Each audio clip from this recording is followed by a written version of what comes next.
Thank you, Ciara. Leader, this morning on Morning Ireland we heard of the release of the report from CARI, who are the voluntary provider of counselling and therapy services for families and children who are affected by child sexual abuse. And in that context, we talked about, they talked about the fact that there are huge waiting lists for therapy at the moment, arising out of child sexual abuse during the COVID period in particular. And I think in this House and as a national response, we have had an awful lot of work done to address domestic violence and to speak and bring out into the open domestic violence during COVID. But maybe one of the things, and I've spoken with you about this before, Leader,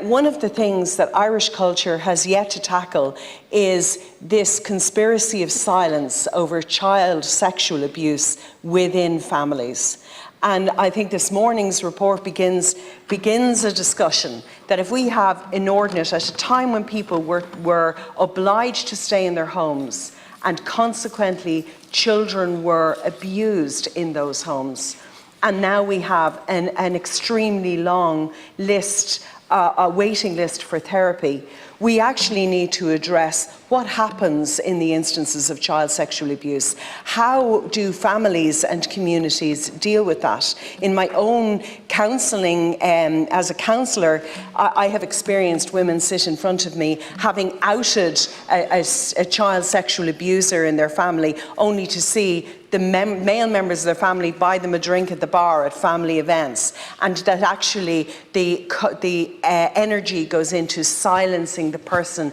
who has had the courage to speak out. So I would ask for a debate at some point, and how exactly we frame this I think it requires delicacy and engagement, but we most certainly need a debate to talk about sexual abuse, particularly in our community and our families, and how we as a nation need to address that, out it, and shame the perpetrators, but not the survivors and victims. Thank you.